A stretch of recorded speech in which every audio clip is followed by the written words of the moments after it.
InsyaAllah kita mula dengan Ummul Quran Al-Fatihah. A'udzubillahi samil alim minasyaitan. Bismillahirrahmanirrahim. Alhamdulillahi rabbil alamin. Ar-Rahmanir-Rahim. Maliki yaumiddin. Iyyaka na'budu wa iyyaka nasta'in. Ihdinas siratal mustaqim. Siratal ladzina an'amta 'alaihim ghairil maghdubi 'alaihim waladdallin. Amin. أعوذ بالله السميع العليم من الشيطان الرجيم. بسم الله الرحمن الرحيم.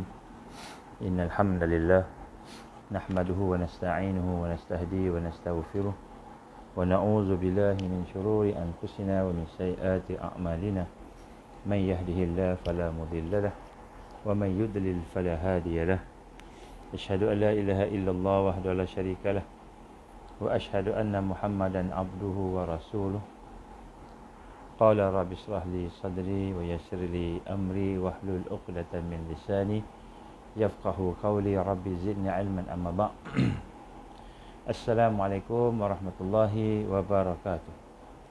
Alhamdulillah, pertama-tama kita sama-sama merasakan syukur kepada Allah Subhanahu Wa Taala. Dengan izin Allah, dengan kasih sayang Allah, kita diberikan kesempatan, peluang, nikmat untuk kita bertemu sekali lagi pada hari ini. InsyaAllah, mudah-mudahan hari ini menjadi hari yang lebih baik daripada semalam. Dan kita sama-sama bersyukur dengan kita merendahkan hati kita, merendahkan fikiran kita, merendahkan seluruh hidup kita untuk kita jadikan sebagai ubudiyah kepada Allah Subhanahu Wa Taala. Kita rendahkan hati kita kepada kebenaran Allah. Kita rendahkan hati kita kepada nasihat-nasihat, kepada perkara-perkara yang mendekatkan kita dengan Allah. Kita merasakan ketenangan, tenang bersama Allah Subhanahu Wa Taala. Kerana tenang bersama Allah Subhanahu Wa Taala itu adalah merupakan satu kekuatan. Salawat dan salam kepada Rasulullah sallallahu alaihi wasallam, kepada baginda Nabi, ahli keluarga dan seterusnya, para sahabat baginda Rasulullah sallallahu alaihi wasallam, dan juga kepada mereka yang sentiasa berjuang bersama-sama dengan risalah Rasulullah sallallahu alaihi wasallam. Tuan-tuan dan puan-puan rahmati Allah SWT,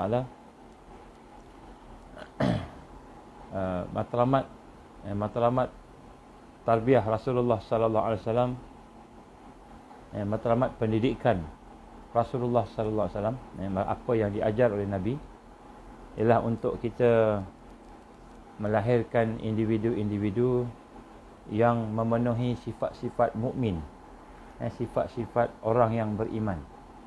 Matlamat utama kepada tarbiyah ialah melahirkan sifat-sifat yang beriman, sifat-sifat mukmin. Kerana daripada sifat-sifat mukmin itu akan lahirlah kekuatan-kekuatan yang lain.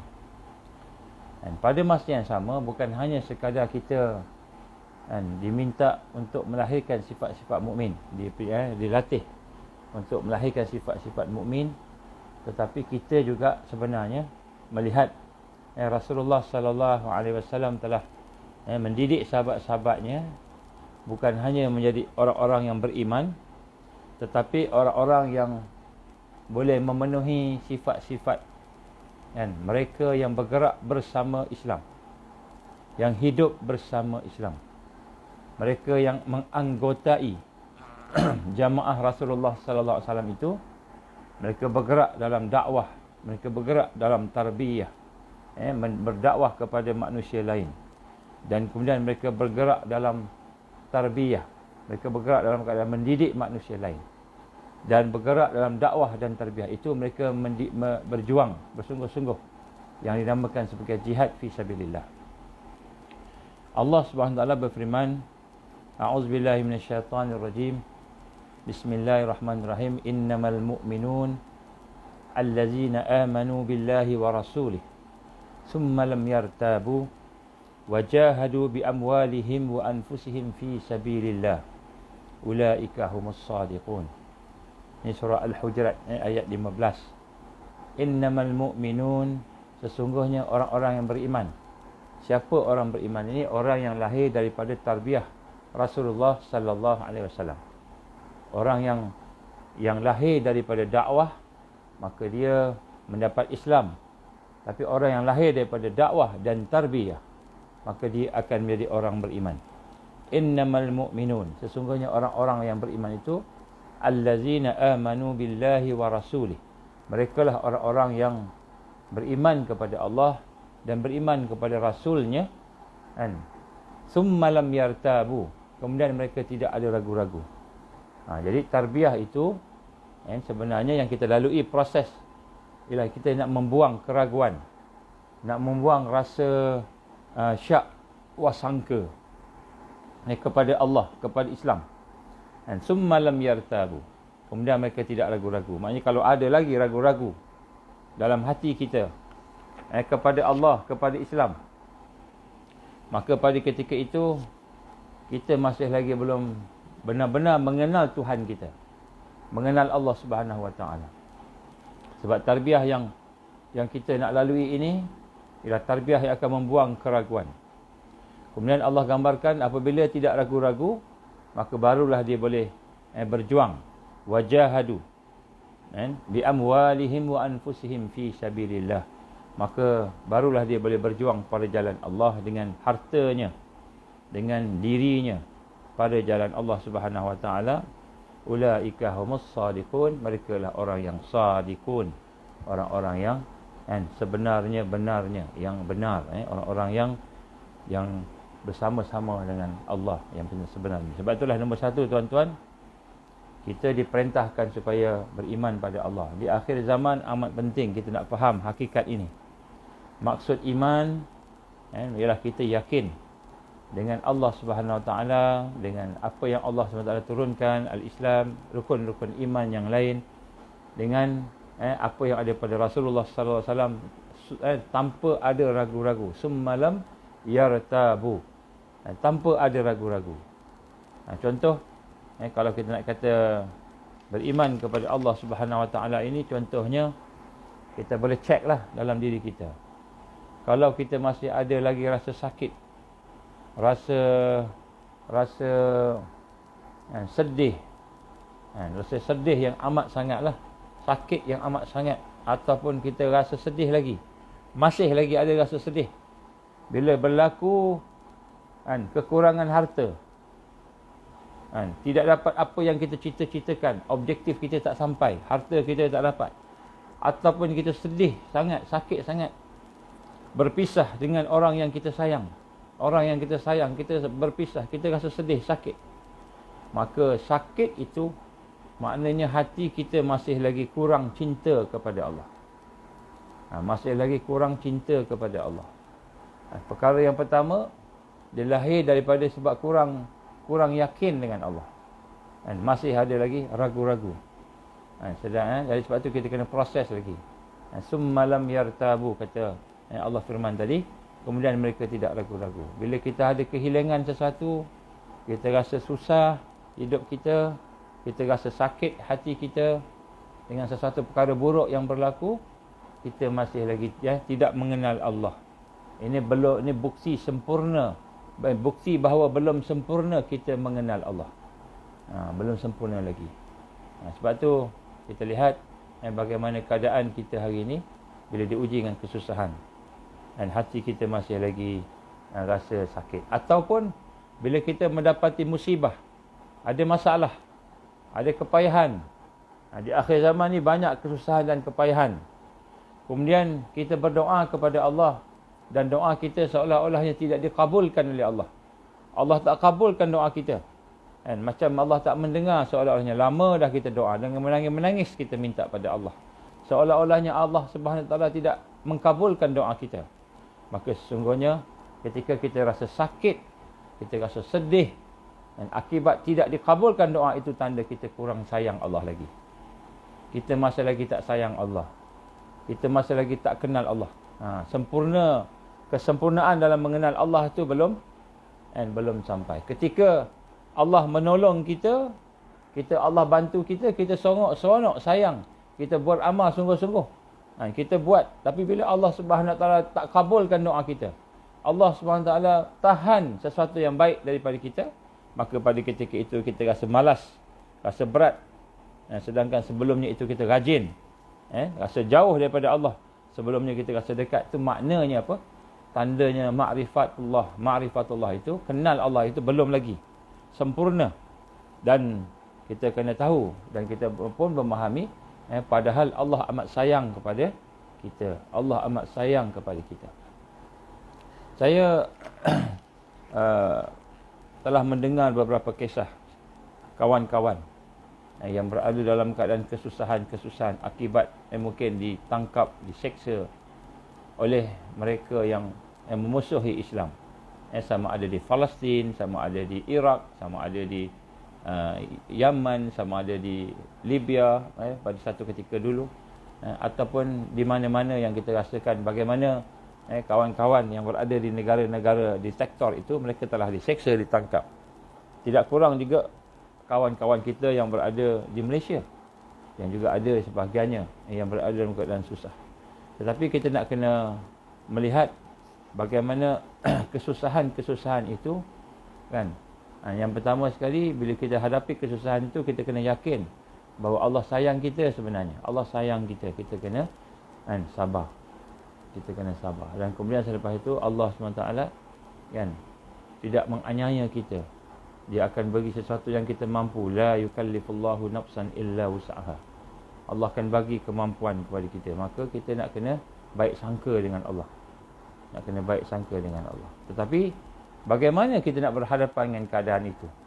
Maka Rasul sallallahu alaihi wasallam telah mendidik kita, mengajar kita melalui tarbiyah yang telah ditunjukkan kepada para sahabat Rasul sallallahu alaihi wasallam itu, bagaimana kita dituntut untuk melatih diri kita ini supaya merasai sifat-sifat kehambaan, sifat sebagai hamba Allah di dalam semua keadaan, dalam semua perkara.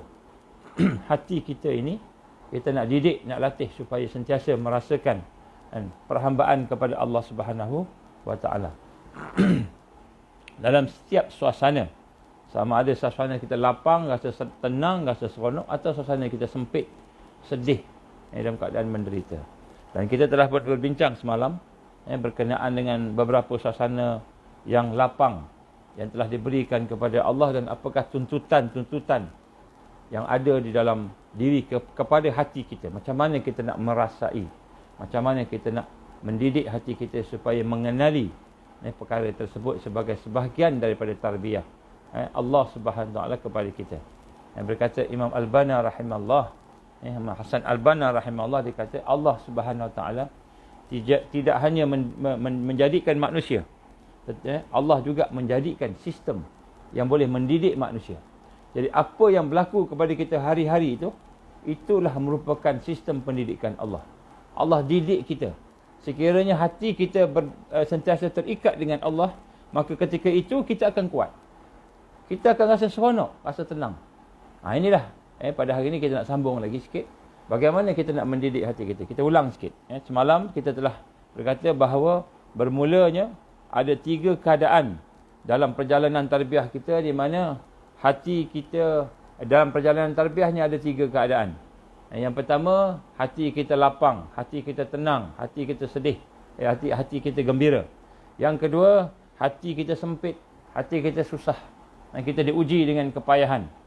Jadi yang ketiga ialah suasana-suasana yang biasa je. Yang biasa je, maknanya dia sentiasa dalam keadaan tidak sedih, tidak gembira, tidak terasa sempit, tidak rasa payah dengan keadaan-keadaan yang itulah suasana hati yang mana telah sampai kepada mengenal Allah. Kemuncak kepada mengenal Allah, kemuncak kepada al-arifin. Dan orang-orang yang mengenal Allah, arifin billah, orang yang mengenal Allah Subhanahu Wa Taala itu, kemuncaknya ialah hatinya bila bersangkut paut dengan makhluk tadi, dia tak ada dah gembira, dia tidak ada dah sedih dah. Kenapa? Dia tahu semua daripada Allah. Yang dia tahu ialah itu daripada Allah. Yang dia tahu, yang dia kenal, itulah merupakan satu yang kita kata sebenarnya bagus untuk kita. Kita kata itu daripada Allah. Sebab itulah al-basdu wal kabtu fi bi sababin wa ghairi sababin, kan? Sama ada kita senang, lapang, gembira, ataupun susah, sedih, pedih, kan? Sama ada dengan sebab bi sababin wa ghairi sababin, iaitu sama ada dengan keadaan kita ada sebab atau tak ada sebab, semuanya menggembirakan, menenangkan apabila kita telah mengenal Allah. Ini kita nak bincang, kita dah bincang semalam. Dan kita telah bincang semalam, ada 3 sebab yang akan menjadikan hati seseorang itu gembira. Yang hati orang yang beriman itu gembira. Yang pertama, ziyadatun fit ta'ah. Ziyadatun fit ta'ah, iaitu bertambahnya ketaatan. Kita bincang semalam. Jadi bertambah ketaatan, hati akan menjadi gembira. Jadi apabila hati menjadi gembira, bagaimana tuntutan hati yang gembira dengan sebab ketaatan tadi? Maka kita nak rasa, hati kita nak rasa bahawa kegembiraan yang lahir daripada ketaatan itu adalah merupakan apa? Merupakan anugerah Allah, taufik Allah. Allah bagi. Jadi kita rasa benda itu izin Allah. Kita boleh beribadah ni izin Allah. Kita boleh sembahyang ni izin Allah. Kita boleh puasa izin Allah. Dengan taufik Allah Subhanahu Wa Taala. Jadi tuntutan hati kita. Bila kita merasa gembira, bukan kita merasa gembira sebab kita boleh beramal. Sebab boleh beramal tu alhamdulillah, boleh beramal. Allah bagi kita beramal. Kita gembira sebab Allah izin kita beramal. Allah izin kita beramal. Sebab kalau Allah tak izin kita beramal, ada ilmu tak boleh amal. Jadi kita gembira bukan sebab apa? Bukan sebab kita boleh beribadah banyak, kita ni khusyuk dalam sembahyang, kita boleh buat macam-macam yang kita kata Allah suka tadi, tetapi kerana Allah izin, maka kita gembira dengan pilihan Allah, kita boleh ibadah. Kita bergembira dengan taufik daripada Allah Subhanahu Wa Taala. Maka jadilah kita orang yang merendah diri pada Allah. Hati itu merendah diri pada Allah. Hati itu bersyukur pada Allah. Dia tak rasa dia punya, dia rasa Allah punya. Jadi tidak ada ujub pada dia. Tidak ada ujub. Dia tidak rasa lagi dia lebih baik daripada orang lain. Tidak ada riak. Dia tak rasa nak tunjuk-tunjuk pada orang. Buat apa nak tunjuk-tunjuk pada orang, dah amalan tu Allah yang bagi. Dia tak rasa dia nak riak kepada Allah, kepada manusia yang lain. Dan dia tak rasa dalam hati dia nak bersifat takbur, sombong, nak merendahkan orang lain pula, nak menghina orang lain macam mana iblis. Kan, dia daripada tanah, aku daripada api, aku lebih mulia daripada tanah. Api lebih baik daripada tanah, kata iblis. Maka dia tidak merasai bahawa kejadian dia sebagai api itu pun daripada Allah. Maka hilang. Bila kita lapang dengan sebab kita ziyadatu fit ta'ah, kita bertambah ketaatan tadi, maka kita tidak menjadi orang yang ujub, tidak menjadi orang yang riak, tidak menjadi orang yang sombong, takbur kepada sesama manusia ataupun kepada sesiapa sahaja. Allah SWT telah menggambarkan kepada kita dalam surah Al-Kahfi ayat 110. Saya bacakan kepada tuan-tuan. Surah ni ayat ni mungkin kita dah hafal. Qul innama ana basyarum mislukum yuha ilayya annama ilahukum ilahu wahid. Faman kana yarju liqa'a rabbih falyamal 'amalan salihan wa la yusyrik bi'ibadati rabbih ahada. Qul innama ana basyarum mislukum yuha ilayya. Katakanlah sesungguhnya aku ini hanyalah seorang manusia seperti kamu. Nabi diperintahkan oleh Allah untuk menyampaikan kepada aku ni bukan orang yang terbaik pada kamu, bukan orang yang sempurna, yang hebat, tetapi aku ni diwahyukan. Nampak? Rasul sallallahu alaihi wasallam menggambarkan bahawa dia hubungkan dengan Allah. Walaupun memang dia terbaik. Siapa lagi yang lebih baik daripada Rasulullah sallallahu alaihi wasallam? Allah tak ajar Nabi kata, sesungguhnya aku ni contoh kamu yang terbaik, ikutlah aku. Allah tak ajar Nabi sallallahu alaihi wasallam. Malahan dalam ayat-ayat yang lain Allah suruh beriman kepada Rasul SAW, yang mana Nabi ni sama dengan Rasul-Rasul yang lain. Nabi sama dengan Rasul lain. Nabi, Rasul. Jadi apa yang nak ditarbiahkan kepada, nak diajar kepada kita di sini ialah bahawa katakanlah bahawa aku hanyalah seorang manusia seperti kamu, yang diwahyukan kepada kamu, yang Allah berikan wahyu. Maknanya sebenarnya nak kaitkan, nak hubungkan dengan Allah Subhanahu Wa Taala. Innama ilahukum ilahu wahid. Sesungguhnya ilah ataupun Tuhan kamu itulah Tuhan yang esa, Tuhan yang wahid, seorang yang satu.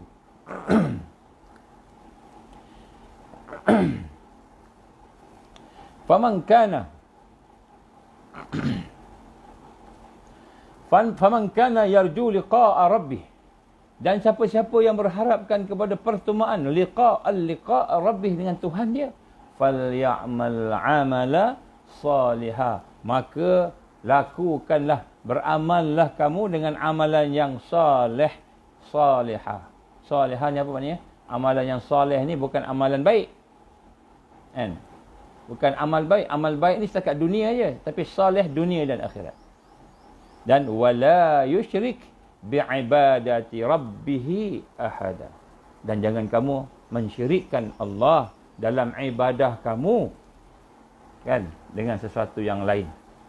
Ahada, jangan satu yang lain. Jadi sebut kat sini, kan, walaupun kita mensyirikkan, kan, dalam amalan kita ini dengan sifat ujub, dengan sifat riak, dengan sifat sombong pun tak boleh.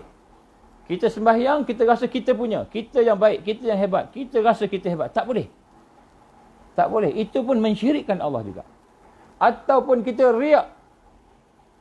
Kita menunjuk-nunjuk pada orang. Kita beramal supaya menunjuk-nunjuk pada orang. Itu pun mensyirikkan Allah juga. Wala yusyrik.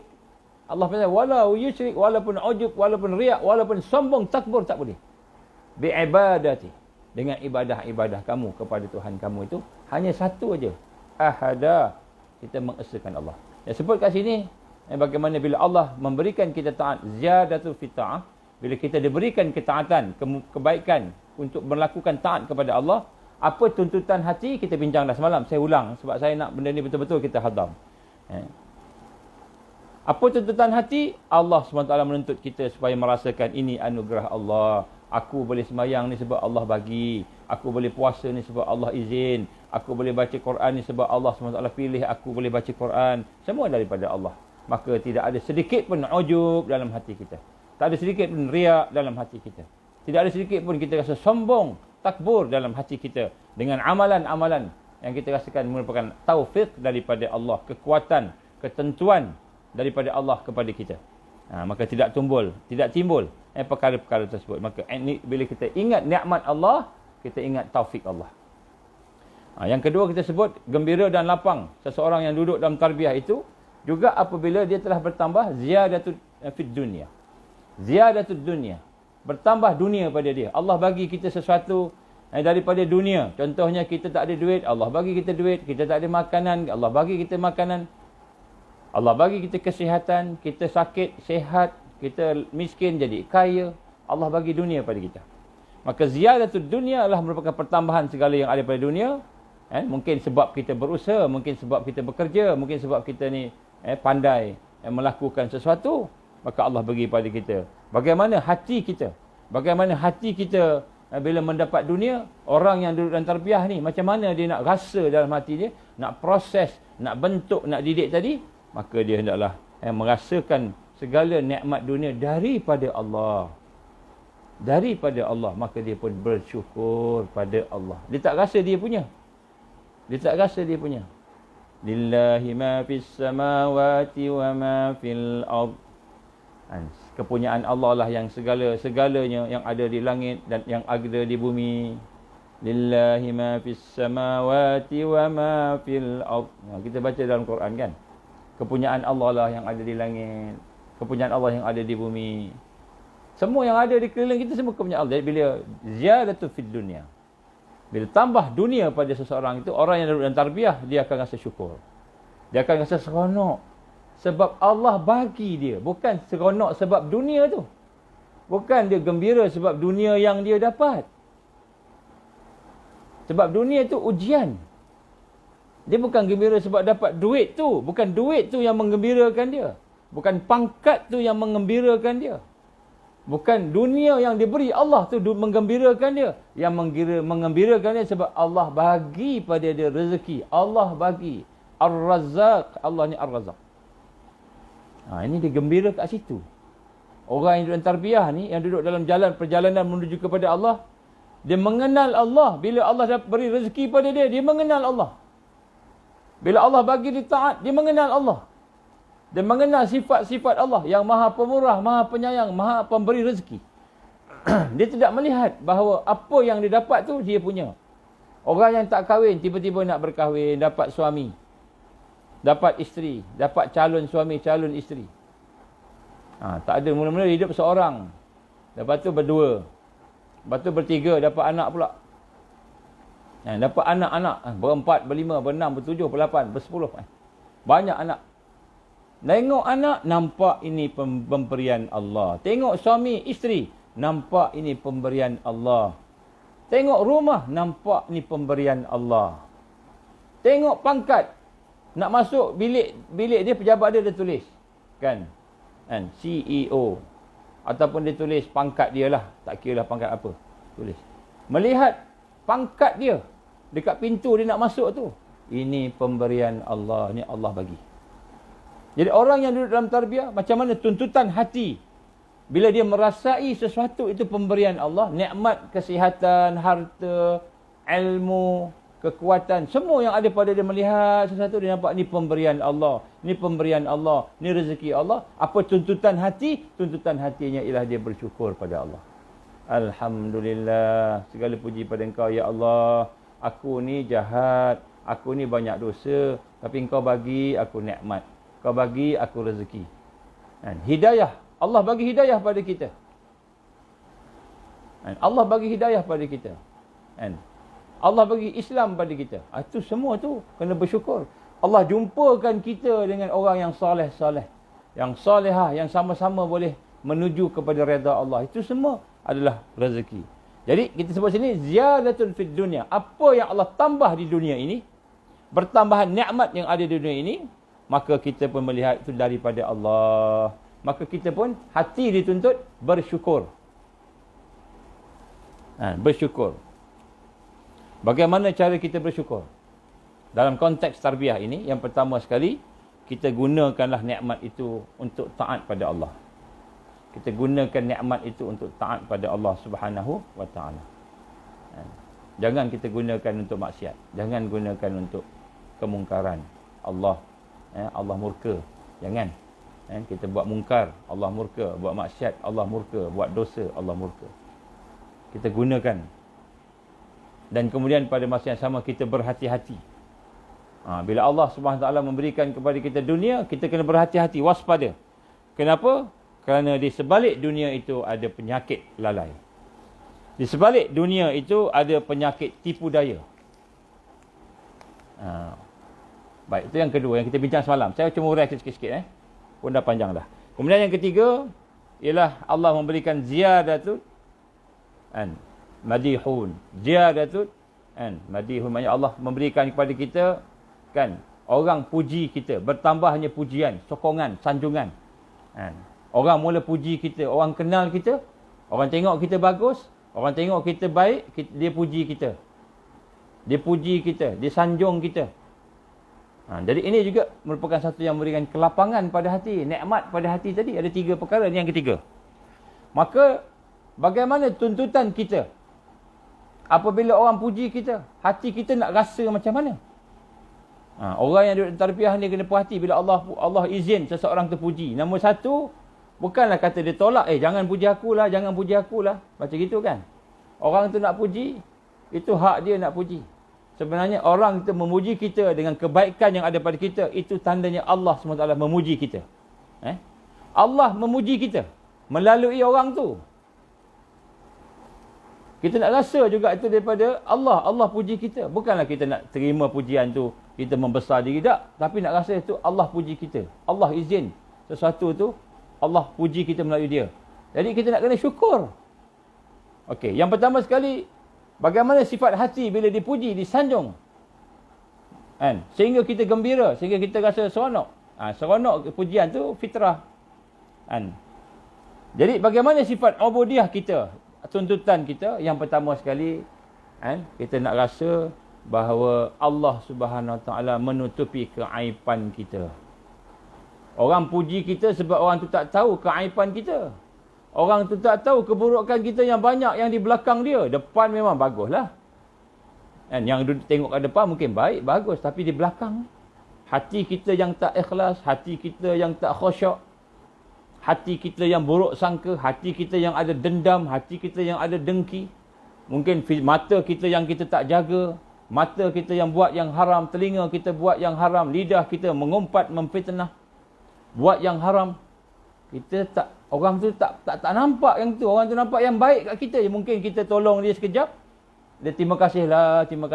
Kalau Tuan tak tolong saya, tak tahulah saya macam mana, terima kasihlah. Dia puji kita. Baguslah Tuan. Tuan ni bagus, seorang yang baik. Dia puji kita. Maka nombor satu kita nak kena rasa, bila orang puji kita, kita syukur pada Allah. Bukan syukur pada orang tu. Bukan rasa bangga dengan orang tu. Tak. Kita syukur sebab Allah tutup keaiban kita. Allah tutup keaiban kita. Kita ada banyak keaiban. Kerana ada banyak kelemahan. Bayangkan kalau Allah buka keaiban kita, tak ada orang nak bersama kita. Bayangkan satu dosa mengeluarkan bau yang busuk. Mata buat haram, bau busuk. Telinga dengar yang haram, bau busuk. Lidah berkata yang haram, bau busuk keluar daripada kita. Bayangkan hati kita, penyakit dengki, penyakit tak ikhlas, penyakit buruk sangka, penyakit dendam, penyakit hasad, macam-macam penyakit dalam. Setiap penyakit keluarkan bau yang busuk. Saya yakin tak ada orang duduk sebelah kita. Banyaknya dosa kita. Jadi tuan-tuan rahmati Allah, kenapa orang puji kita? Sebab Allah tutup keaiban yang ada pada kita. Maka kita bersyukur pada Allah. Bersyukur pada Allah. Allah tutup. Dan jadi pujian itu bukan kita nampak sebagai pada kita. Pujian itu pada Allah. Allah yang tutup keaiban kita. Kita bersyukur pada Allah. Pada masa yang sama kita takut. Apa kita takut? Ya Allah, janganlah Engkau buka keaiban aku di hadapan manusia, Ya Allah, di dunia dan di akhirat. Ini doa Nabi Allah Musa, Nabi Ibrahim AS. Ya Allah, janganlah Engkau bukakan keaiban aku di akhirat nanti, Ya Allah. Nabi Allah Ibrahim AS dalam Quran. Nabi-Nabi pun minta macam itu, apa lagi kita? Nampak? Jadi, bagaimana hati kita menanggapi satu pujian, satu sanjungan daripada manusia, supaya hati itu benar-benar berubudiah kepada Allah, beribadah kepada Allah. Kita nak merasa gembira sebab Allah tutup keaiban kita. Sebab tu dalam Islam tak boleh menceritakan keaiban diri kita, tak boleh. Allah tutup tu, maknanya Allah tutup. Kalau Allah buka tu, kita bersabar. Jadi kemudian kita nak rasa takut, bimbang kalau Allah buka aib. Bila Allah buka aib, maka kita tidak akan dapat pujian ke orang tak dekat kita pun. Baik.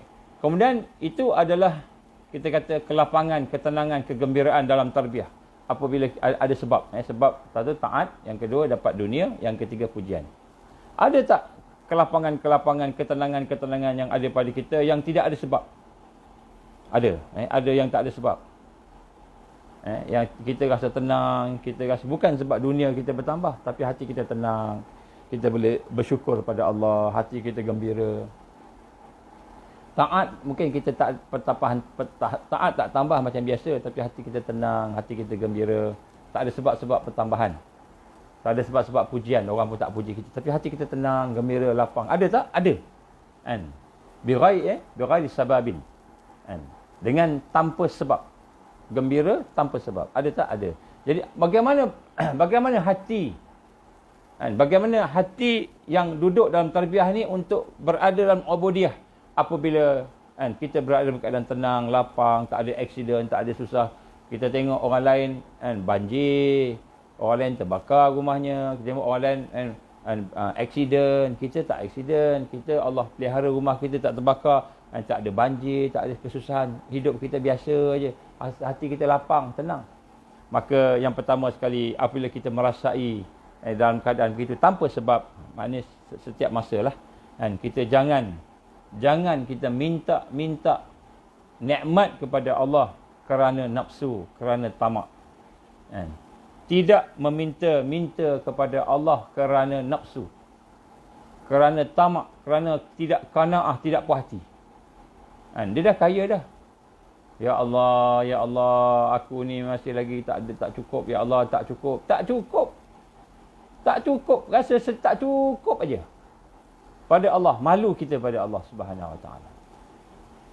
Jadi jangan meminta kerana nafsu. Minta kerana nak beramal. Minta kerana supaya kita boleh berubudiah, meningkatkan ubudiah kita pada Allah. Minta supaya kita boleh bantu Islam. Ada beri kekuatan lebih lagi. Ya Allah, berilah aku kekuatan supaya aku boleh meningkatkan lagi perjuangan aku bantu Islam. Bantu sahabat-sahabat aku ni nak akhir zaman ni. Nak bantu kawan-kawan ni. Berilah kekuatan pada aku. Minta, bukan minta nafsu. Ya Allah, kan? Aku rasa tak cukup, ya Allah, nikmat ni. Bukan berilah aku nikmat. Minta kerana nafsu. Bila Allah bagi kita kelapangan, hati yang berubudiah pada Allah, dia tak minta dunia kerana nafsu. Dia minta dunia kerana nak ibadah pada Allah. Minta dunia kerana nak tolong orang. Nak bantu infak pada jalan Allah. Kan? Dia minta dunia supaya dia boleh lebih kuat untuk membantu saudara-saudara, sahabat-sahabat dia. Minta dengan niat ibadah. Tapi bukan, jangan minta-minta dengan sebab nafsu. Ini orang duk tarbiyah ni, hati dia diperhatikan, dia sensitif dengan hati dia. Dan kemudian bila dia ada nikmat, kehebatan, jangan kita sebut-sebut kenikmatan tu pada manusia. Nombor dua, hati yang tenang bersama nikmat, yang lapang tadi bersama dengan nikmat yang Allah bagi, dia tak akan bercakap-cakap. Jangan kita bicara dengan manusia lain tentang nikmat kita. Kan? Kita bercakap pada manusia. Kan? Kenapa? Kerana kita nak tunjukkan nikmat tadi. Kita nak tunjukkan nikmat tadi kepada orang. Sampai boleh timbul pula. Kan? Aku ni, kenapa Allah bagi aku kaya? Contohnya. Kenapa Allah bagi aku gini? Jadi orang ni yang depan kita ni miskin. Orang depan kita ni tak ada anak. Anak saya Alhamdulillah 10 orang. 10 orang anak saya. Semuanya masuk universiti. Semuanya pandai-pandai belaka. Bila kita cakap dengan orang tu anak dia pernah pergi dadah. Apa dia rasa? Apa dia rasa? Jadi nikmat yang banyak ni bukan untuk kita sebut-sebut pada orang dalam rangka kita nak menceritakan nikmat yang Allah bagi kepada orang supaya kita rasa kita ni best. Kita rasa ni kita lebih baik, lebih tinggi daripada orang. Cukup kita dengan Allah. Allah bagi kepada kita supaya kita beribadah, berubudiah. Jangan cerita-cerita ke orang. Kalau untuk pengajaran tu lain lah. Untuk pengajaran lain. Tapi kita jangan cerita dalam rangka nafsu kita. Kerana perkara ini boleh mendatangkan kepada kufur nikmat. Orang yang meminta pada Allah dengan nafsu, dah ada dah. Dia minta lagi. Kerana nafsu, maka kita bimbang dia tidak bersyukur dengan apa yang Allah beri. Ini kufur nikmat nama dia. Begitu juga orang-orang yang bercakap-cakap dengan manusia. Nak memperkatakan nikmat yang Allah bagi pada dia. Aku ni daripada keturunan Wali Songo. Aku ni daripada keturunan Nabi sallallahu alaihi wasallam. Kau tahu tak aku keturunan Nabi? Kalau aku ni sebenarnya patut dipanggil Habib. Jangan tak panggil, kalau nak panggil nama aku mesti Habib, bukan Tuan Haji. Tak cukup Tuan Haji, tak cukup Ustaz, tak cukup Profesor, tak cukup Doktor, tak cukup. Kena ada Habib. Kenapa Habib? Habib ni adalah keturunan Rasul. Kita cakap pada orang. Nak kena ada Habib ni. Siapa dia tu? Itu Habib Nur Azman. Habib Nur Azman. Nur Azman tak ada Habib kan? Said pun tak ada. Saya Said pun tak ada, Habib pun tak ada. Alhamdulillah. Jadi maknanya, kita dapat satu nikmat keturunan yang baik, harta yang banyak, kita bercakap, maka dia akan menimbulkan ujub, menimbulkan takbur, menimbulkan sombong tadi, menimbulkan riak. Kita bercakap nikmat kita, maka Allah SWT mendatangkan penyakit ujub, riak.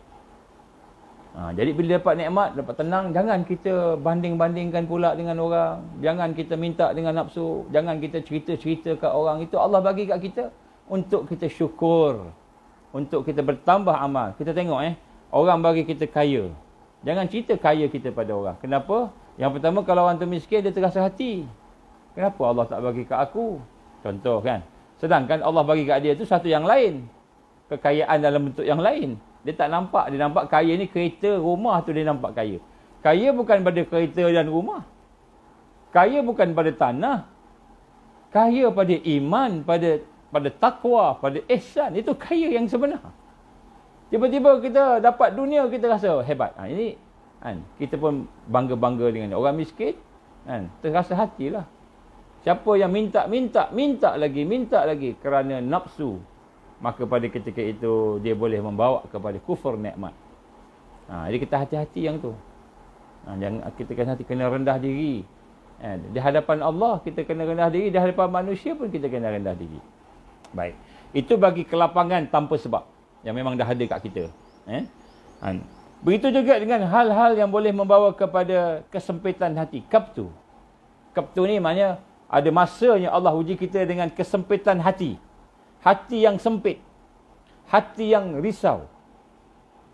Dan sebab-sebab kerisauan hati bisababin, dengan sebab itu ada 3. Ada 3 sebab menyebabkan, ada 3 perkara menyebabkan kita sedih. Dalam tarbiyah kita nak tengok kehidupan kita ni bila sedih ada 3 perkara. 3 sebab lah.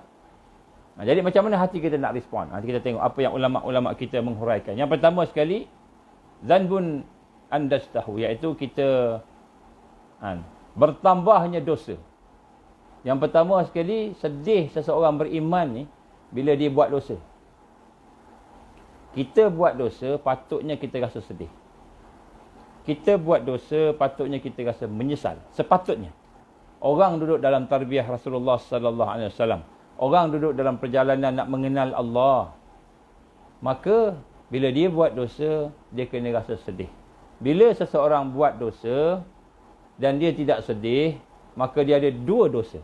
Yang pertama dosa yang dia buat, yang kedua dia tak sedih dengan dosa dia, dia tidak menyesal. Bila tidak sedih maknanya dosa tidak bertaubat. Dosa menangguhkan taubat. Menangguhkan taubat, tidak bertaubat, itu dosa. Kita mengekalkan diri kita dalam keadaan berdosa, itu dosa. Satu dosa. Nampak tak banyak dosa kita ni? Kalau nak kira dosa ni banyak. Banyak dosa kita ni. Mengekalkan diri pada dosa, dosa. Kita redha dengan dosa, dosa. Satu dosa, kita redha dengan maksiat, satu dosa. Allah tak redha, kita redha. Berdosa kita pada Allah Subhanahu Wa Taala. Jadi sebab itulah, bagaimana keadaan seorang yang dalam perjalanan menuju kepada Allah, yang mau mendidik hati dia, berubudiah kepada Allah tadi, apabila dosa bertambah, maka dia akan sedih, maka kehambaan kepada Allah, ubudiah kepada Allah, menuntut untuk bertaubat. Jadi bila dosa, orang yang dalam tarbiyah, orang yang nak berjalan pada Allah, orang yang nak membersihkan diri dia, islah diri dia, orang yang nak mengenalkan diri dia dengan Allah, nak lebih kenal dengan Allah, orang yang nak mendapat cahaya dalam hidup dia, bila dia berdosa, dia bertaubat. Astaghfirullah, astaghfirullah, astaghfirullah. Kita dah bincang dah sebahagian, 2 tajuk yang lepas. Kita kena bertaubat. Kalau kita menzalimi orang lain, kita kena minta halal daripada orang lain. Kita menzalimi orang lain, kita ambil barang dia ke, kita bekerja di pejabat-pejabat kerajaan, kita tidak amanah dalam bekerja. Apa maksud tidak amanah ni? Contohnya waktu kerja kita buat benda lain. Waktu kerja kita main game. Waktu kerja kita tuang. Tapi gaji kita ambil penuh. Gaji penuh. Kerja tuang. Tidak amanah. Kita kena bekerja. Habis boleh tak saya ni bekerja sebagai guru, tapi saya berdakwah juga. Dakwah ni kerja asasi. Siapa yang bekerja tidak berdakwah, maka dia sebenarnya tidak bekerja. Dakwah ni asasi kepada seorang mukmin. Wa man ahsanu qawlan mimman da'a ila Allah. Siapakah yang lebih baik daripada perkataan mereka yang mengajak manusia kepada Allah? Jadi dakwah ni asasi. Kita jadi guru mesti ajak manusia kepada Allah. Kita jadi doktor, medical. Bila jumpa dengan patient, pesakit, cakap dengan pesakit ni. Sebenarnya pak cik begini pak cik. Allah bagi kita sakit ni, Allah bagi pak cik sakit ni sebab Allah sayang kat pak cik. Allah bagi pak cik sakit. Dan Allah bagi pak cik sakit ni supaya pak cik sama-sama bersabar, bersyukur dengan apa yang ada, kembali balik pada dia. Mungkin ada kesalahan kita pada Allah, dosa-dosa kita tu, mungkin ni kafarah Allah nak ampunkan. Kadang-kadang Allah bagi balasan kat dunia supaya kat akhirat tak dibalas. Jadi sakit ni memberikan pahala Sakit ni mendekatkan kita dengan Allah. Dengan doa kita tadi, kita dekat dengan Allah. Kita makin sayang pada Allah. Seorang doktor kena cakap pada pasien dia tu macam itu. Kena cakap sakit ni daripada Allah. Yang menyembuhkan bukan ubat. Ini pakcik, saya bagi ubat ni. Saya akan bagi kat pakcik ubat sekian. Ubat ni sebenarnya, ubat ni sendiri sebenarnya daripada Allah. Allah yang bagi ilmu untuk pakar kita buat ubat. Allah yang bagi kekuatan untuk sel-sel kita ni supaya boleh menerima ubat-ubat itu. Diprosesnya dan Allah izin sembuh. Allah izin sembuh. Bukan ubat menyembuhkan, Allah yang menyembuhkan. Ini dakwah. Ini tugas nombor 1. Bukan tugas dia sebagai doktor. Tugas nombor 1 nak membawa manusia kepada Allah. Wa man ahsanu qawlan mimman da'a ila Allah. Siapa lagi daripada manusia, daripada kita ni yang lebih baik perkataannya daripada mereka yang mengajak kepada Allah. Kalau kita seorang engineer menghadap apa? Menghadap mesinnya. Menghadap mesinnya. Tak menghadap orang. Gunakan mesin tu untuk manfaat dakwah. Kita orang kaya bisnes, meniaga je kerja. Jumpa customer, jangan sekadar bisnes. Cuba ajak customer, tunjukkan contoh yang baik sebagai seorang Muslim. Supaya mereka tengok orang Islam ni orang yang amanah, orang yang suka tolong orang yang baik. Sehingga akhirnya dia terpikat, kamu ni kenapa kamu ni jadi macam ini? Selalunya kalau orang niaga, dia ambil peluang. Nak bantai orang, nak tipu orang, nak buat macam-macam. Kamu ni jujur. Apa yang menjadikan kamu jadi macam ini? Saya macam ini sebab saya takut pada Allah. Allah perintahkan saya supaya berlaku jujur, amanah, tak boleh tipu-tipu. Saya kena cakap macam gini. Allah, kenalkan klien dengan Allah. Wa man ahsanu qawlan mimman da'a ila Allah. Siapa lagi yang lebih baik daripada manusia yang mengajak pada Allah. Jadi bila kita bekerja, kena pastikan posisi kita tu membantu agama Allah. Barulah dia menjadi ibadah. Barulah dia menjadi satu kekuatan perjuangan. Jadi apabila seseorang itu telah dicampakkan ke dalam satu dosa, maka hendaklah dia bertaubat. Kita bekerja sebagai kerja kerajaan, kita ingat kita jadi hamba kerajaan. Kita bekerja dengan seorang manusia bergelar bos, toke. Kita hamba kepada bos, hamba kepada toke. Hamba kepada manusia. Oleh kerana saya bertugas dengan saya makan gaji dengan dia. Itu hamba kita, Tuhan kita. Bukan. Tuhan kita masih Allah. Kita bekerja selagi tidak melanggar perintah Allah, tidak melanggar syariat Allah, tidak bermaksiat kepada Allah, kita bekerja. Kalau katakan dia suruh kita, perintah kita buat maksiat, kita tinggalkan dia. Aku bekerja kerana Allah. Ini kita kena faham. Kadang-kadang kita tak faham yang ni, kan? Kita kena faham balik konsep-konsep ni. Jadi, apabila kita berada dalam keadaan begitu, macam mana buat itu? Bertaubat. Jangan lagi kita mengutamakan dunia dalam kerja kita, mengutamakan akhirat dalam kerja kita. Maka jadilah kerja kita itu ibadah. Maka bila kita menambah dosa, orang yang beriman, sebagaimana hadis yang saya telah bacakan semalam, saya bacakan maknanya lah. Orang yang gembira hatinya kerana ketaatan, orang yang risau, sedih hatinya ketika berdosa, itulah orang yang beriman. Jadi bila hati kita rasa sedih, risau ketika kita berdosa, maka itu tanda hati kita ada iman. Maka apakah tuntutan orang yang berdosa? Kita ni berdosa dalam tarbiyah, dalam perjalanan menuju kepada Allah. Apa tuntutannya? Tuntutannya ialah kita bertaubat, kita menyesal, kita minta ampun pada Allah, dan kita berhenti, tinggalkan maksiat itu. Tinggalkan maksiat itu. Kalau kita mengambil hak orang lain, minta orang itu halalkan ataupun ganti semula apa yang telah kita ambil daripada orang. Yang kedua, kesedihan disebabkan oleh dunia yang hilang. Mungkin Allah ambil dunia daripada kita, berkurangan. Dunia berkurangan daripada kita. Ataupun mungkin kita telah ditipu oleh orang, dicuri barang kita.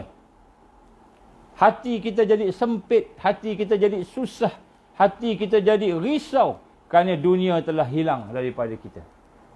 Jadi bila hari ini kita sedih, saya baca kisah-kisah sahabat-sahabat kita, ada di kalangan sahabat-sahabat kita yang terkena dengan fitnah-fitnah, dituduh sebagai pengganas, dituduh sebagai ISIS, dituduh sebagai macam-macam lah, dituduh aja, bukan betul pun, dituduh aja. Dituduh sebagai orang gila, ada mental. Ada orang tuduh orang Rasulullah SAW gila, Rasulullah ni mental, jangan ikut dia. Itu zaman Rasulullah dulu. Rasulullah ni tukang sihir. Rasulullah tukang sihir, jangan ikut dia. Rasulullah ni gila, majnun. Rasulullah tukang sihir. Rasulullah ni penjenayah. Dulu zaman ketika Rasul sallallahu alaihi wasallam berdakwah, Rasulullah dituduh dengan berbagai-bagai tuduhan. Jadi ada orang tuduh kita rasa susah hati, kita rasa risau. Ada orang kata kita ni orang yang tak betul, sesat. Saya pun pernah kena juga masa saya mengajar dulu, ada juga. Orang tuduh, risau, kita sedih.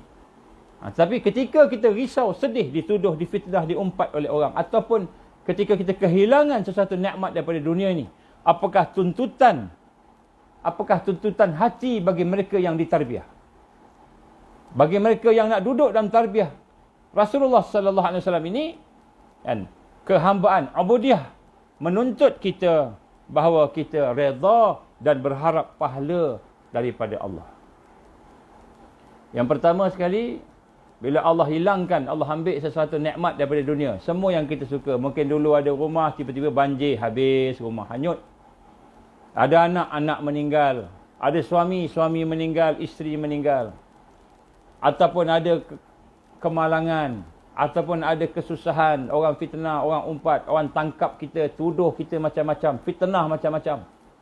Fitnah macam-macam. Ni zaman fitnah sekarang ni. Dajjal. Jadi, benda yang menyusahkan hati kita.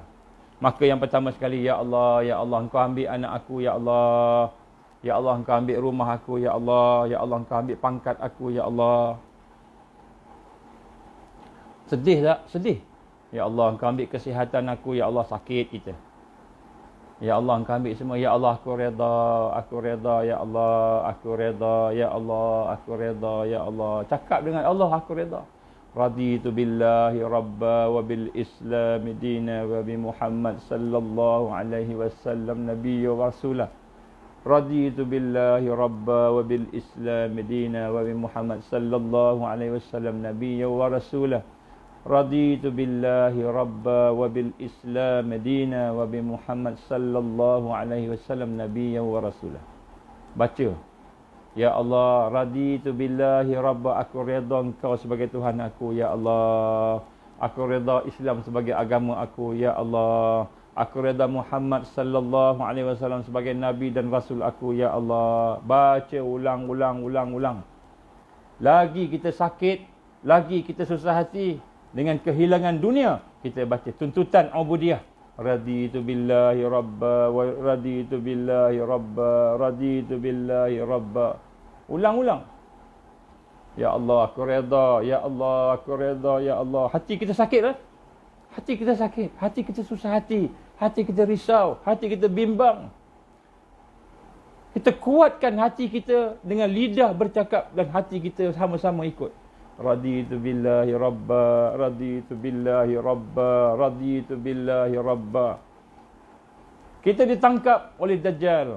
Ditangkap oleh tentera Dajjal, masuk dalam penjara, dia buat macam-macam.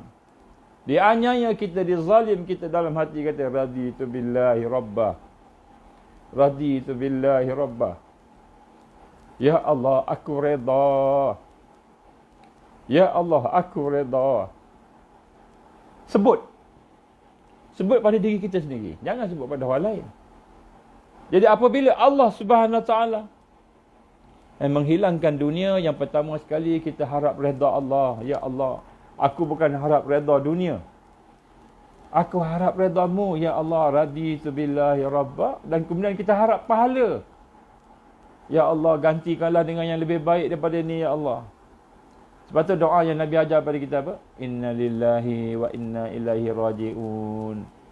Allahumma jurni. Allahumma arjurni fi musibah. Ya Allah, ganjarkanlah aku dengan musibah ini. Wa akhluf li khairan minha. Gantikanlah aku dengan lebih baik. Kita harapkan pahala daripada Allah. Kita ni hamba harap pahala kat Allah. Kita ni hamba harap balasan yang baik daripada Allah. Gantikan kehilangan kita. Minta kat Allah, tak apa minta. Kita minta, masa tu kita minta. Ya Allah, Engkau lah yang aku cari redha-Mu, Ya Allah. Jadi, Tuntutan mereka yang kehilangan dunia ialah apabila mereka redha pada Allah. Lebih mengutamakan redha Allah daripada dunia yang dia hilang. Dan kemudian dia bersabar, pahala. Dia harap, ya Allah, ganjarkan aku, ya Allah, dengan pahala-pahalamu, ya Allah. Ganjarkan aku, ya Allah, dengan syurgamu, ya Allah. Minta tak apa. Minta tak apa. Baik. Kemudian yang ketiga, ada orang yang sakit hatinya, jiwanya, risau sebagainya kerana manusia zalim kat dia. Yang kedua sebab dunia hilang. Yang pertama sebab dia buat dosa, dia sedih. Yang ketiga sebab orang zalim pada dia. Orang menganiaya dia, menyakiti dia. Sama ada peribadi dia, hati dia, keluarga dia, dia dihina, dia difitnah. Ini menimbulkan kesedihan. Orang kefitnah kita tak sedih ke tuan-tuan? Sedih. Rasul sallallahu alaihi wasallam kena fitnah, tak sedih ke? Sedih. Rasul sallallahu pun sedih. Rasul sallallahu kehilangan anak, sedih tak? Anaknya meninggal, sedih. Itu sifat manusia. Sedih. Orang buang kita, orang boikot kita, macam-macam dia tuduh kita, macam-macam dia buat pada kita. Sedih tak tuan-tuan? Sedih. Tapi bagaimana sifat orang yang duduk dalam tarbiyah untuk berhadapan dengan kezaliman penganiayaan manusia? Sifat ubudiah kita menuntut kita supaya sabar. Sabar. Dan kita serahkan pada Allah. Sabar dan serahkan pada Allah Subhanahu wa taala. Orang fitnah kepada kita, tak perlu mengadu pada manusia pun. Tak perlu pergi jumpa polis. Saya nak buat satu laporan. Kenapa orang tu cakap saya gila? Pergi ke polis, buat laporan polis. Katalah masuk mahkamah, boleh dapat apa-apa ke? Tak boleh dapat apa pun. Boleh hilangkan sedih kita ke? Tak hilang sedih kita tu. Kita buat laporan polis, tak hilang sedih. Orang fitnah kepada kita, tak perlu pergi pada polis, tak perlu pergi pada mahkamah.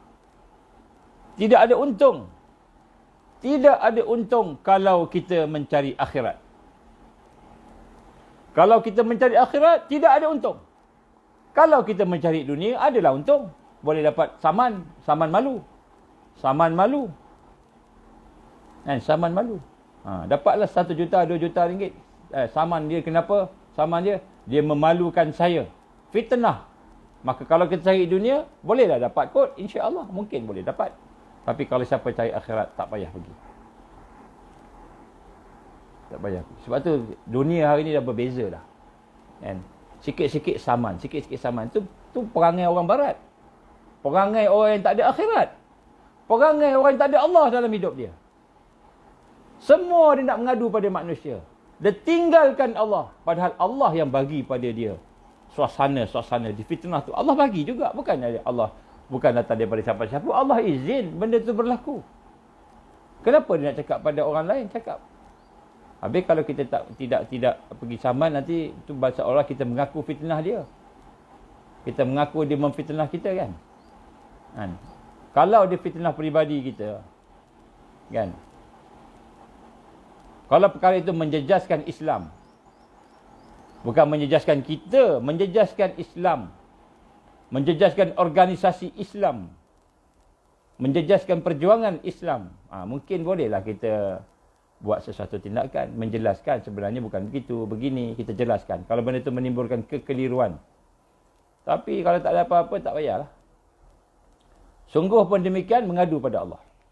Nombor 1. Jadi orang yang dianiaya, dia zalimi, disakiti oleh siapa? Suami dia sakitkan dia, isteri dia sakitkan dia, kawan-kawan dia sakitkan dia, bos dia tipu dia, ataupun pihak kerajaan tangkap dia. Orang fitnah, kerajaan tangkap. Orang fitnah, dia pula kena tangkap pula. Ini sekarang dunia fitnah. Orang fitnah, kita pula yang kena penjara. Padahal kita tak ada buat apa pun. Dipenjarakan, difitnah, dia buat perkara-perkara yang dia kata dia frame kita kan. Nombor 1, sabar. Nombor 2, serah ke Allah. Nombor 2, serah ke Allah. Ya Allah, aku difitnah, ya Allah. Ya Allah, aku dizalimi, ya Allah. Ya Allah, Engkau lah yang maha mengetahui sakitnya aku. Ya Allah, kena seksa, kena pukul. Ya Allah, serah ke Allah. Aku serahkan pada Engkau ya Allah. Raditu billahi rabba, raditu billahi rabba, raditu billahi rabba. Ini adalah hati yang mencari akhirat, hati yang mencari redha Allah. Nombor satu itu dulu. Dan cukuplah Allah sebagai tempat pengadu dia. Allah nak azab dia, Allah nak seksa dia, Allah nak buat apa kat dia, serah ke Allah.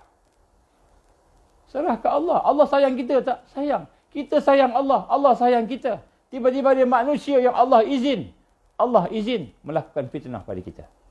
Maka kita serah ke Allah. Tak apa, engkau nak fitnah, aku tak ada hak untuk nak menghalang kau bercakap. Engkau boleh bercakap tak? Dia boleh bercakap. Dia boleh menulis. Dia boleh buat apa? Nak memalukan orang kan? Hari ni banyak cara nak malukan orang. Dia boleh tipu. Bukti itu boleh tipu. Dia perangkap. Dia buat macam-macam. Kan? Ni dalam FB, dalam apa kan? Kalau dia nak hack, dia masuk, dia letakkan kan, pornografi lah, video lah, kawan-kawan saya kena. Letak macam-macam dalam FB dia. Kemudian seolah-olah dia yang bercakap. Seolah gambar tu dia yang bercakap. Dia yang tulis. Padahal orang lain hack, masuk.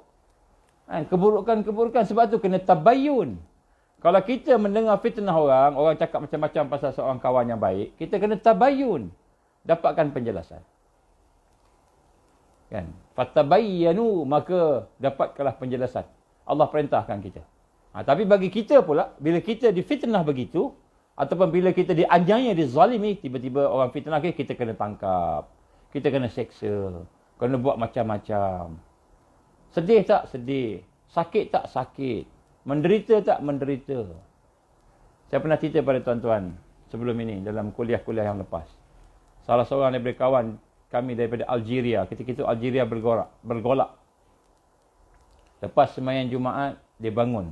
Habis sembahyang Jumaat, masa itu saya belajar lagi di luar negara. Habis sembahyang Jumaat, dia bangun. Dia kata, tuan-tuan, tolonglah doakan. Beberapa keluarga telah ditangkap oleh pemerintah yang zalim, diktator. Dan kemudian mereka sekarang sedang diseksa. Anak beranak diseksa. Ada yang mati dibunuh. Kan? Ada juga berlaku di Algeria, ada juga berlaku di Tunisia. Satu yang berlaku di Tunisia ketika pasal diktator, sosialis pemerintah. Kan? Seorang ni ditangkap. Dia nak paksa, dia nak tanya mana kawan-kawan kamu, mana orang ulama kamu yang kamu sembunyikan. Dia kata macam itulah. Kan? Kemudian dia seksa, dia potong tangan, dia potong telinganya. Kan? Dia seksa, tak juga. Allah. Akhirnya dia tangkap pula anak dan isteri dia. Dia seksa pula anak isteri dia di depan dia. Dia perkosa isterinya di depan dia. Kita kalau kau tak cakap kat mana ulama-ulama ini bersembunyi, ataupun di mana kawan-kawan kau berada, dia kawan-kawan dia bukan buat jahat pun. Tapi kan, nak tangkaplah. Dia pukul anak dia seksa isteri depan mata dia. Dia kena ikat, seksa semua kena ikat. Menangis tak? Menangis. Budak-budak tahu apa? Menangis. Kemudian sampai mati terbunuh. Dia potong anggota anak dia sampai mati depan mata dia. Kau tak buat, aku buat ni. Tuan-tuan rahmati Allah. Apa yang keluar dari mulut dia dalam keadaan nak cakap pun susah. Mulut pun dah bengkak, dah kena tumbuk, dah kena apa. Nak cakap pun susah. Dia kata apa? Sabarlah anak aku. Sabarlah. Sabar, Allah ada. Mati anak dia, mati isteri dia. Dia dibunuh kemudian. Siapa yang cerita ni tuan-tuan? Tukang seksa tu cerita. Tukang seksa cerita. Dia pun, tukang seksa, dia pun tak sampai hati. Akhirnya lepas habis tu dia fikir, dia bertaubat, dia keluar, berhenti, keluar terus. Tak mau dah. Dengan kerajaan pada masa itu, kerajaan yang diktator di Arab tadi. Dan kemudian dia terus keluar. Bertaubat pada Allah. Dia cerita. Apa dia kata? Dia kata apa yang berlaku zaman Rasul. Pada sahabat-sahabat. Zaman kita pun ada. Sahabat-sahabat. Jadi apabila orang menganiaya kita, apa kita boleh buat? Allah perintahkan orang yang duduk dalam tarbiyah, sabar. Sekejap aja, sabar. Sakit tak? Memang sakit. Tapi lagi sakit kita, lagi kuat dia buat kat kita, lagi Allah redha kita. Bila kita pertahankan iman kita, pertahankan Islam kita, pertahankan takwa kita, lagi Allah SWT redha pada kita. Maka sifat kita apa dia? Dalam keadaan dianiaya, dizalimi itu, sabar dan serahkan pada Allah. Serahkan pada Allah. Ya Allah, aku serah pada Engkau, ya Allah.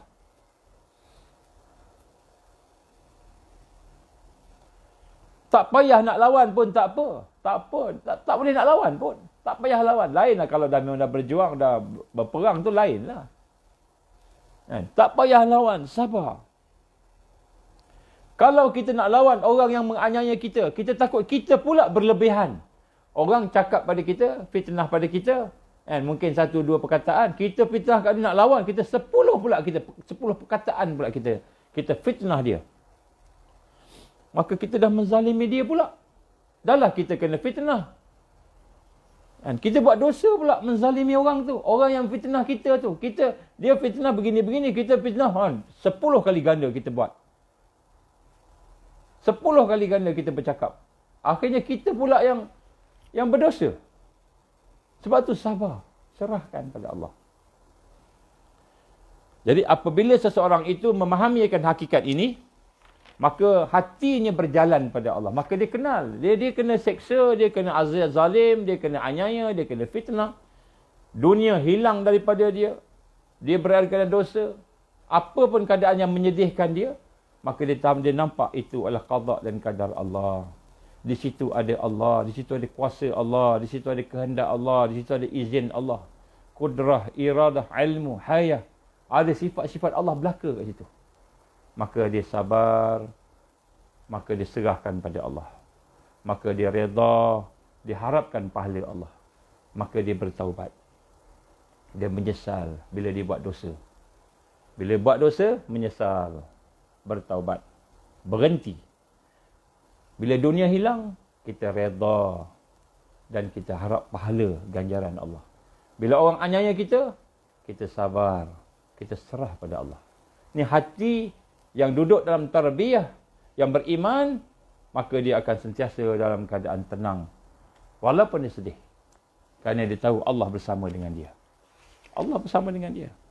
Tuan-tuan rahmat Allah, inilah yang dituntut dalam hati jiwa mereka. Bagi orang yang salikin, orang yang sikit lagi saya minta izin tuan-tuan. Orang-orang yang dalam menuju kepada Allah Subhanahu Wa Taala, yang salikin, yang berjalan. Seorang murid yang mencari kebenaran. Seorang yang mutarabbi, yang berditarbiyah. Yang belum lagi mengenal Allah. Atau yang baru nak berkenalan dengan Allah. Macam kita lah. Baru nak berkenalan dengan Allah. Hati kita sentiasa berganti. Sedih, gembira. Sedih, gembira. Sedih, gembira. Tuntutan yang membawa pahala dan meningkatkan dalam tarbiyah kita. Kita tengok suasana tadi. Bila sedih macam mana. Bila gembira macam mana. Hati kita. Jadi bila kita tengok tu macam mana. Tetapi bagi orang yang telah mengenal Allah, telah sampai kepada makam peringkat dia dah kenal Allah, wa i'tidal, dan dia telah dah kuat bersama dengan Allah tadi, berdiri bersama dengan makrifat pada Allah tadi, kabat dan basat, walaupun yang datang itu menggembirakan, yang menyedihkan, maka tetap dia sentiasa berada bersama Allah. Orang yang arif tingkatannya, orang yang nak mengenal Allah, yang baru nak mengenal Allah, baru nak mentauhidkan Allah, tingkatan pertama, maka dia lebih takut berada dalam keadaan kelapangan hidup ataupun kelapangan hati daripada kesempitan hati. Jadi bagi kita ni sebenarnya, daripada kelapangan dan kesedihan ni, yang mana kita harus lebih berjaga-jaga. Lebih berjaga-jaga ni yang mana? Senang ke susah? Sakit ke sihat? Jadi orang yang berjalan menuju pada Allah, yang baru nak berkenalan dengan Allah ni, dia akan melihat bahawa dia lebih bimbang berada dalam keadaan senang daripada berada dalam keadaan susah. Dia lebih bimbang berada dalam keadaan lapang daripada berada dalam keadaan sempit. Dia bimbang. Kenapa? Kerana kita melihat bahawa ketika gembira, ketika lapang, ketika dalam keadaan senang itu, terlalu sedikit di kalangan manusia itu yang beriman itu yang boleh berlaku lurus hatinya untuk redha kepada Allah, untuk sabar kepada Allah, untuk syukur kepada Allah. Nak syukur pada Allah, nak mengasai anugerah Allah, nak merasai kekuatan Allah, nak berada bersama Allah. Terlalu sedikit yang mampu. Ramai yang tergelincir. Ramai yang tergelincir daripada jalan yang benar. Nikmat harta membuatkan seseorang itu lupa bahawa harta itu adalah daripada Allah. Lupa. Bila orang puji dia, nikmat kepujian, orang puji dia, biasanya dia takbur dengan pujian. Dia rasa sombong, dia rasa riak, dia rasa hebat diri dia, ujub. Nikmat puji. Bila orang puji, dia rasa dia takbur, dia rasa pujian tu milik dia. Bila orang bagi harta kat dia, tambah harta kat dia, maka dia rasa dia lupa bahawa harta itu daripada Allah, lupa. Begitu juga apabila dia beribadah. Ibadah tu sulit nak buat. Dia boleh, tapi dia buat juga. Dia berjaya naik haji, dia berjaya buat umrah, dia berjaya puasa tiap-tiap hari contohlah. Dia berjaya bangun malam. Ibadah-ibadah yang sulit. Bila dia buat, dia rasa takjub dengan diri dia, ujub. Menyebabkan dia rasa riak, ujub dengan diri dia. Susah. Jadi orang yang diberikan kesenangan, kelapangan, kekayaan, nikmat tadi sebenarnya lebih susah daripada orang yang diberikan kesusahan dan kesempitan dalam rangka nak jaga hati tadi, nak jaga jiwa tadi. Kenapa? Kerana kesenangan, pertambahan harta, dunia, pujian orang. Kan? Kerana ibadah yang boleh dibuat itu, kepujian tadi, ujub tadi, datang bersama nafsu. Datang bersama nafsu. Allah bagi dunia kepada kita, dunia datang bersama nafsu kita. Kita memang nak. Orang puji kita, pujian datang bersama nafsu. Kita memang nak dipuji. Bila kita boleh beribadah, kita rasa takjub dengan diri. Takjub dengan diri tadi, datang bersama nafsu kita. Maka apabila sesuatu itu datang bersama nafsu, maka ramai di kalangan orang-orang yang ditarbiyah tadi lupa, lalai, leka, tidak meningkat. Berbanding dengan kesusahan. Allah bagi kita susah sikit, Allah bagi kita sakit sikit, Allah bagi kita sempit, Allah bagi rupa-rupanya yang sempit, yang susah, yang sakit itu rupa-rupanya lebih mudah nak dekat Allah. Kita boleh angkat tangan ketika sakit, banyak zikir, kita mula berzikir pada Allah, mula baca Quran pada Allah. Bila banyak berdoa. Tapi bila makin kaya, makin senang, makin lapang, jarang pegang Al-Quran. Nak pegang Al-Quran pun susah, apalagi nak baca. Jarang nak bertasbih, berzikir. Tapi bila kita hutang banyak kesusahan, banyak kepayahan, mudah hati kita untuk nak pegang tasbih, nak baca Quran, mudah. Jadi sebab tu orang yang masih lagi dalam perjalanan permulaan, arifin yang mula, orang yang baru nak kenal Allah ni, lebih senang dalam hal sakit, dalam jiwa dia, dalam hati tadi, daripada dalam keadaan sempit. Kerana gembira dan sempit hati, kerana gembira sering buatkan mereka tergelincir, sering buatkan mereka terseleweng. Bukanlah kita nak doa sakit, tak. Tapi dari suasana tu, suasana sakit itu menyebabkan kita lebih mudah dekat Allah. Orang yang dalam perjalanan ni, dalam perjalanan menuju pada Allah, ada tak orang yang sakit dia makin jauh daripada Allah? Ada juga. Dia orang yang orang awam, orang yang tak duduk dan tarbiyah. Dia tak kenal Allah, tak mau pun kenal Allah. Maka orang ni beri sakit, dia lagi jauh daripada Allah. Beri nikmat pun dia jauh daripada Allah. Sakit pun jauh daripada Allah. Sebab dia tak mau mengenal Allah tadi. Tak mau duduk dalam tarbiyah. Tak mau duduk dalam perjalanan pergi kepada Allah. Tapi orang yang berada dalam perjalanan tadi, sebenarnya susah tu lebih. Sebab tu kita jangan komplain apa yang Allah bagi pada kita. Hati kita mesti mengikut suasana yang saya telah sebutkan tadi. Kerana apa? Kerana sulit untuk menjaga adab. Hati kita nak jaga adab, berubudiah di waktu lapang. Kerana kelapangan, kesenangan itu sesuai dengan nafsu. Nafsu memang nak lapang, nak senang sebagainya. Sedangkan waktu sakit bertentangan dengan nafsu. Melakukan hal yang bertentangan dengan nafsu, melawan nafsu itu adalah ibadah. Jadi kita melawan nafsu itu juga adalah merupakan satu ibadah. Sikit lagi tuan-tuan. Saya nak habiskan satu poin lagi. Ada nikmat yang berubah menjadi azab. Kadang-kadang Allah memberikan kepada kita, kadang-kadang Allah mencegah daripada kita sesuatu perkara itu. Kadang-kadang Allah mencegah, pada hakikatnya dia memberi. Kadang-kadang Allah mencegah, pada hakikatnya dia memberi. Allah mencegah kita daripada dunia. Tak dapat duit, tak dapat harta, kena buang kerja, susah, dajjal datang. Kan? Kita kesenangan-kesenangan kita ni disekat. Maksudnya Allah tahan kesenangan. Hakikatnya Allah memberi pada kita. Apa yang Allah beri? Allah beri pada kita hati yang boleh bersabar. Hati yang redha. Hati yang kenal Allah. Semakin dekat dengan Allah. Allah memberi. Allah bukan menahan dunia. Allah nak memberi sesuatu yang lebih baik daripada dunia. Kadang-kadang Allah memberikan sesuatu. Kadang-kadang Allah bagi dunia pada kita. Allah bagi pangkat, Allah bagi kerja dunia. Dan kelazatannya, dan kelazatan dunia.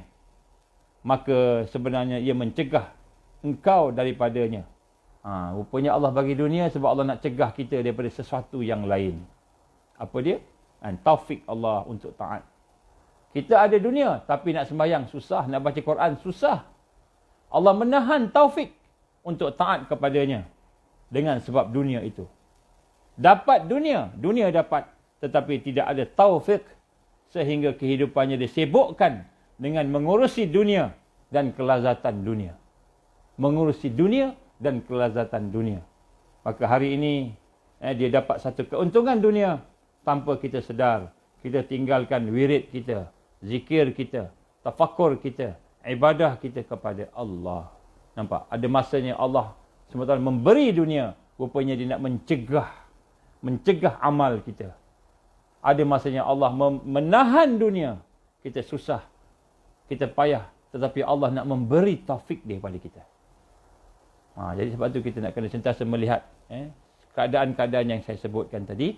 Keadaan lapang, keadaan sempit, keadaan gembira, sedih dan sebagainya. Supaya kita memahami bagaimana hati itu berinteraksi dengan suasana yang ada. Supaya walaupun apa suasana yang ada di hadapan kita, semuanya meningkatkan iman kita, takwa kita, ihsan kita. Meningkatkan tarbiyah kita. Meningkatkan tarbiyah kita, pembentukan kita untuk menjadi seorang mukmin yang benar-benar beriman. Tidak ada keraguan. Summa lam yartabu. Tidak ada keraguan. Menjadi orang yang boleh bergerak dalam jamaah Islam. Boleh bergerak dalam dakwah, tarbiyah, jihad fi sabilillah. Jadi setiap keadaan, setiap suasana yang berlaku kepada kita, rupa-rupanya adalah tarbiyah daripada Allah.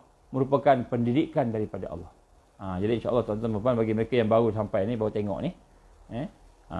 Kita cuba tengok balik apa yang telah saya sampaikan daripada mula-mula tadi. Bila kita dah mula tadi, insyaAllah mudah-mudahan kita akan dapat, insyaAllah kita akan sambung besok. Kalau ada kesempatan, kita akan sambung besok. Malam ini, sekiranya ada ruang, insyaAllah saya akan buat satu program malam ni, kita sambung yang lepas. Tapi kalau sebab sekarang ni keadaan amat hektik lah, amat sempit dari sudut masa. Tapi insyaAllah mudah-mudahan ada. Kalau ada kesempatan malam ni kita akan ada jumpa. Tunggulah pengumuman insyaAllah. Jadi insyaAllah esok mudah-mudahan kita diberikan kekuatan untuk menyambung apa yang kita dah bincang pada hari ini. Dan mudah-mudahan apa yang kita bincang pada hari ini akan memberikan kekuatan bagi kita untuk memahami bahawa apa pun suasana keadaan kita, semua itu adalah jalan-jalan untuk kenal Allah, untuk dekat Allah, untuk kita mentauhidkan Allah. Itulah nikmatnya. Kalau kita betul-betul faham Allah sayang kat kita. Allah sayang kat kita. Kita yang tak sayang Allah. Allah bagi lapang, ada kebaikan. Allah bagi sempit, ada kebaikan. Allah bagi senang, ada kebaikan. Allah bagi susah, ada kebaikan. Semua ada kebaikan. Macam mana hati kita berinteraksi. Jadi insyaAllah, siapa yang lewat masuk ni, cuba tengok pada mula. Mudah-mudahan kita akan faham. Dan mudah-mudahan hidup kita sentiasa dalam tarbawi. Dalam didikan. InsyaAllah. Allahumma salli ala sayyidina Muhammad wa ala alihi wa sahbihi baraka wa sallam. A'udzubillahi samil alim minasyaitanir rajim. Bismillahirrahmanirrahim. Alhamdulillahirabbil alamin. Wassalatu wassalamu ala asyrafil anbiya'i wal mursalin wa ala alihi wa sahbihi ajma'in. Allahumma innaka ta'lam anna hadhihi al-qulub qad istamat ala mahabbatik wa taqat ala ta'atik wa tawahadat ala da'watik wa ta'ahadat ala nusrati syari'atik. Fawasik Allahumma rabitataha wa dimuddaha wahdiha subulaha واملأها بنورك الذي لا يخفو واشرح صدورها بفيض الإيمان بك وجميل التوكل عليك وأهيها بمعرفتك وأمتها على شهادة في سبيلك يا الله إنك نعم المولى ونعم النصير. اللهم يا مقلب القلوب ثبت قلوبنا على دينك وعلى طاعتك وعلى جهاد في سبيلك. لا إله إلا أنت سبحانك إنا كنا من الظالمين. اللهم إنا نعوذ بك من عذاب جهنم. اللهم إنا نعوذ بك من عذاب القبر. اللهم إنا نعوذ بك من فتنة المحيا والممات. اللهم إنا نعوذ بك من فتنة المسيح الدجال. اللهم إنا نعوذ بك من المأسم والمغرم. اللهم إنا نعوذ بك من أن نشرك بك شيئا نعلم ونستغفرك لما لا نعلم. ربنا أتمم لنا نورنا واغفر لنا إنك على كل شيء قدير. ربنا هب لنا من أزواجنا وذرياتنا قرة أعين واجعلنا للمتقين إماما. ربنا اغفر لنا ذنوبنا وإسرافنا في أمرنا وثبت أقدامنا وانصرنا على القوم الكافرين. يا الله يا حي يا قيوم برحمتك نستغيث. يا الله يا حي يا قيوم برحمتك نستغيث. يا الله يا حي يا قيوم برحمتك نستغيث. لا إله إلا أنت الله الأحد الصمد الذي لم يلد ولم يولد ولم يكن له كفوا أحد. لا إله إلا الله العظيم الحليم. لا إله إلا الله رب العرش العظيم. لا إله إلا الله رب السماوات ورب الأرض ورب العرش الكريم. اللهم اجعلنا من المؤمنين حقا. اللهم اجعلنا من المتقين حقا. اللهم اجعلنا من المحسنين حقا. اللهم اجعلنا من المقربين. اللهم اجعلنا من الواسلين. اللهم اجعلنا من المحبين. اللهم اجعلنا من العارفين. اللهم اجعلنا من المخلصين. اللهم اجعلنا من الشاكرين. اللهم اجعلنا من الصابرين. اللهم اجعلنا من المهديين. ربنا تقبل دعاءنا إنك أنت السميع العليم وتب علينا يا الله إنك أنت التواب الرحيم. وصلى الله على سيدنا محمد وعلى آله وصحبه وبارك وسلم. سبحان ربك رب العزة عما يصفون والسلام على المرسلين والحمد لله رب العالمين. سبحانك اللهم وبحمدك أشهد أن لا إله إلا أنت أستغفرك وأتوب إليك. بسم الله الرحمن الرحيم. والعصر إن الإنسان لفي خسر إلا الذين آمنوا وعملوا الصالحات وتواصوا بالحق وتواصوا بالصبر. وبالله التوفيق والهداية. Assalamualaikum warahmatullahi wabarakatuh. Mohon dipanjang-panjangkan, insyaAllah.